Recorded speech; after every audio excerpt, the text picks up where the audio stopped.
कंद सी मीठी हंसी हंसी के, रसगुल्ला सी बांसुरी श्याम बजाई। खाजा सी धाये विशाखा सखी, मुरली लई चीन लटा में छिपाई।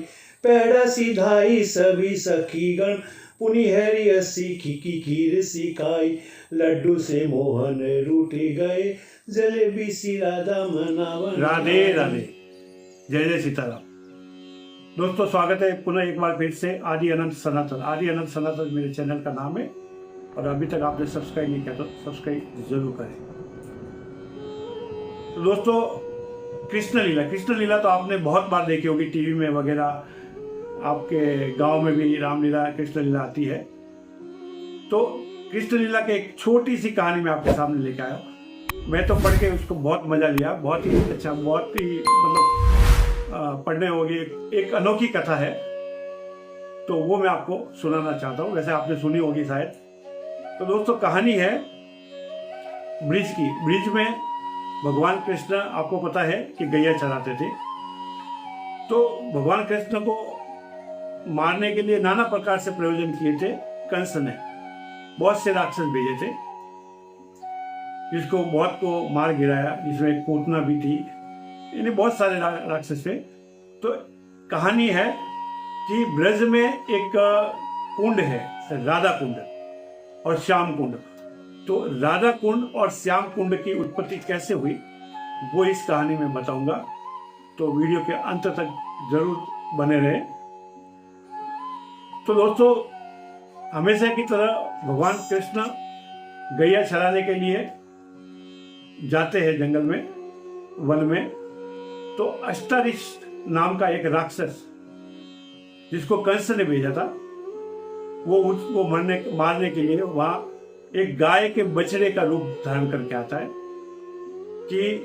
और गाय का बछड़े का रूप धर के जितनी गायें थी, जितने बच्चे थे उनके झुंड में वो भी घुस जाता है कि भी मैं मौका देख के कृष्ण का वध कर लूंगा। उसका ऐसा प्रयोजन रहता है। लेकिन कृष्ण कोई साधारण तो थे नहीं, वो तो भगवान साक्षात विष्णु के पूर्ण अवतार थे। संपूर्ण अवतार जो हुआ है विष्णु का, वो कृष्ण का ही हुआ, ये आप सबको पता होगा। दोस्तों, तो वो जब गाय चराने के लिए जंगल में जाते हैं तो वो बछड़ा बन के उसके झुंड में घुस जाता है और हमारे प्रभु उनको पहचान लेते। बस पहचान लेते हैं तो उसको पकड़ के गुस्सों से उसका वध कर देते, अपने हाथों से उसको पीट पीट के मार देते और वो राक्षस वहीं पे मर जाता है। ये बात श्री जी को पता पड़ती है। जी हाँ, श्री जी यानी हमारी राधा रानी को। राधा रानी को ये बात पता पड़ती है तो वो कृष्ण के पास आती है। बोला, कान्हा, तुमने बहुत गलत किया है, तुमने गाय के बछड़े को मार डाला। बोला, ये गाय का बछड़ा नहीं था, ये अष्टारिश्ट राक्षस था। बोला, था तो गांव के गाय के रूप में, तो आपको गौवध का, गौ हत्या का पाप लगेगा। आपको गौ हत्या का पाप लगना ही लगना है। राधा जी इस बात से गुस्सा हो जाती है। तो भगवान कृष्ण नारद जी को बुला के पूछते हैं कि हे मुनि श्रेष्ठ, मुझे इतनी बात बताने की कृपा करें कि गौ हत्या का जो पाप मुझे लगा है, गौवध का, उसका निवारण कैसे होता है, उसका दाग कैसे मिटेगा, उसका पाप मेरे सर से कैसे मिटेगा। कृपा करके आप मुझे बताने की कृपा करें। तब नारद मुनि भगवान कृष्ण को कहते हैं कि हे कान्हा, आपको इसके लिए अपने भारत के जो पृथ्वी पे जो जितने तीर्थ स्थान हैं, जितने भी बड़े बड़े तीर्थ हैं, उन सभी तीर्थ स्थानों का जल लाके आपको स्नान करना पड़ेगा। सारे तीर्थों का जल लाके आपको स्नान करना पड़ेगा। फिर क्या था, नारद मुनि तो कह के चले गए।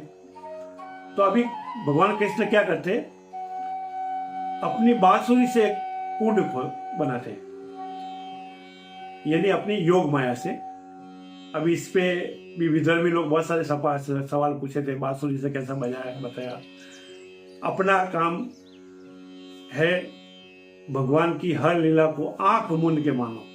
भगवान कुछ भी कर सकते जिसने हमको बनाया है।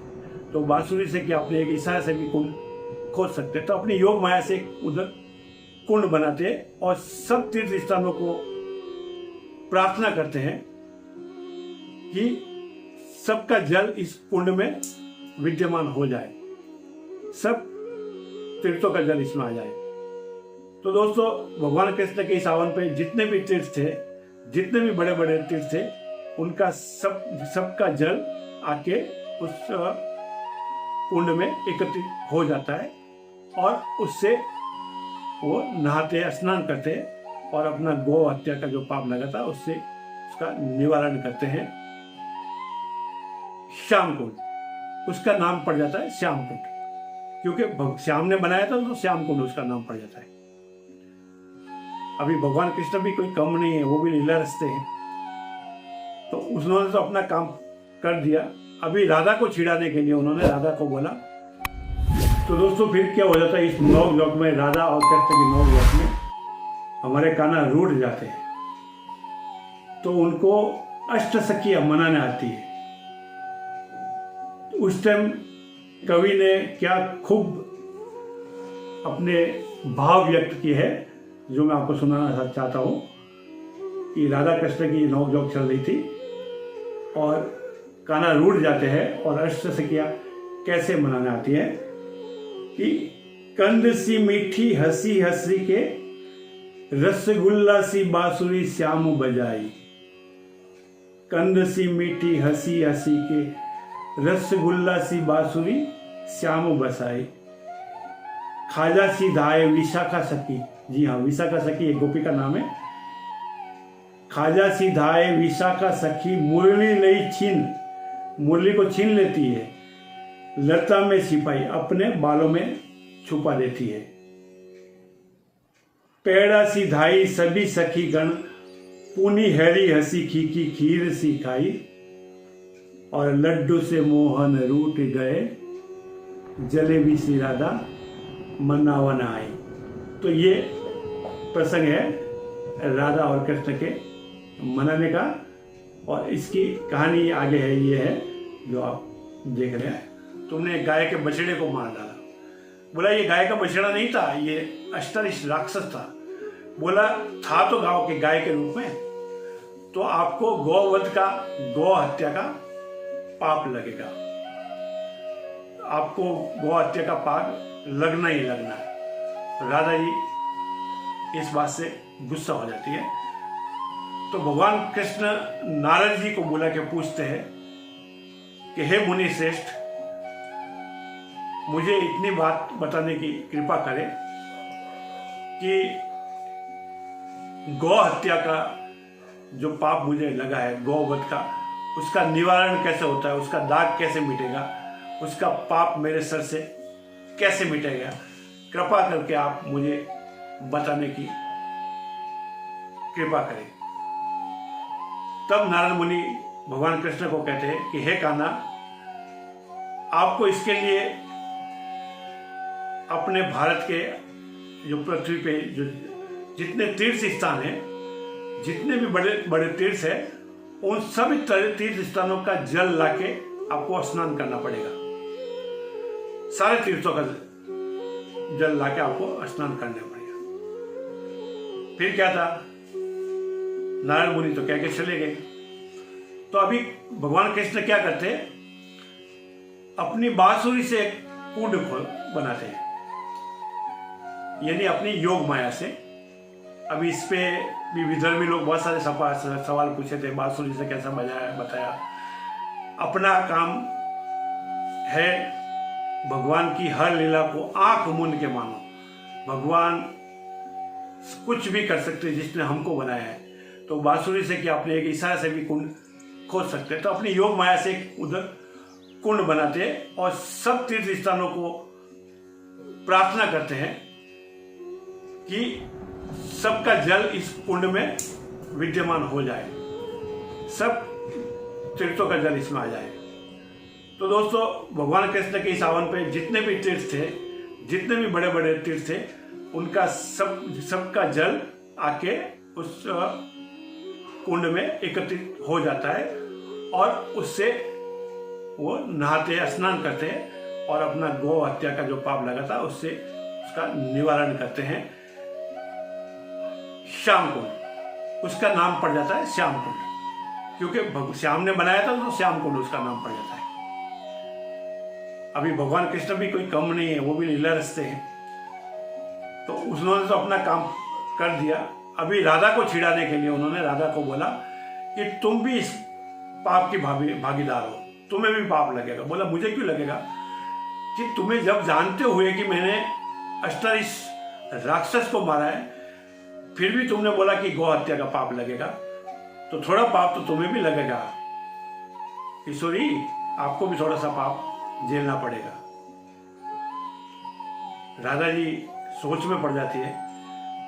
तो राधा जी भी अपनी योग माया से, अपनी योग शक्ति से वहां पे एक कुंड का निर्माण करती है और उसी कुंड में दोस्तों, उसी कुंड में सारे तीर्थों के आह्वान करती है और सारे तीर्थ का जल आके उसमें एकत्रित हो जाता है और उसमें राधा जी स्नान करती है और वो भी अपने पाप मुक्त हो जाती है। उसका नाम पड़ता है राधा कुंड। तो राधा कुंड और श्याम कुंड दोनों ही ब्रिज में पास पास में, एक दूसरे का जल इसमें आता जाता है। लेकिन आप जब देखेंगे तो श्याम कुंड का जो जल है वो श्याम वर्ण का दिखाई देता है और राधा कुंड का जो जल है आप अपने आंखों से देखेंगे दोनों पास पास में है, उसका शांत और शीतल राधा वर्ण का यानी गौर वर्ण का दिखाई देता है। तो अभी सवाल ये उठता है कि ये कुंड ये क्यों बना है? इसमें भी भगवान की एक लीला है। दोस्तों, जो साधु संत ब्रिज में बैठे हैं हजारों साल से, वो ब्रिज छोड़ के कहीं नहीं जाते। आजकल के साधु जैसे अमेरिका लंदन जाते वैसे नहीं, वो ब्रिज छोड़ के दूसरे गांव भी कभी नहीं जाते, सिर्फ ब्रिज में रहते, ब्रिज की रज में ही खेलते बसते, उधर ही रहते। जो हजारों साल से तपस्या कर रहे हैं उधर ही है। तो भगवान कृष्ण ने बोला कि भाई जब ये ब्रिज छोड़ के कहीं नहीं जाते हैं, ये कोई नदी में, गंगा नदी में नहीं जाते, हरिद्वार नहीं जाते, केदारनाथ बद्रीनाथ कहीं नहीं जाते, तो इनका उद्धार कैसे होएगा? ये तो मेरे कारण ही यहां बैठे हैं। तो उनका उद्धार करने के लिए सारे तीर्थों का जल श्याम कुंड में इकट्ठा कर लिया। उनका उद्धार करने के लिए सारे तीर्थों का जल राधा कुंड में इकट्ठा कर लिया है। तो अगर कोई इंसान श्याम कुंड में स्नान करता है, राधा कुंड में स्नान करता है, तो उसके सारे पाप धुल जाते हैं और सब तीर्थों का चक्कर काटने की उसको कोई जरूरत नहीं पड़ती है। तो इस वजह से उसका कुंड का नाम पड़ता है राधा कुंड और श्याम कुंड। तो दोस्तों, ये कहानी आपको कैसी लगी, भगवान की लीला कैसी लगी? अच्छी लगी है तो सब्सक्राइब जरूर करें। राधे राधे, जय जय सीताराम।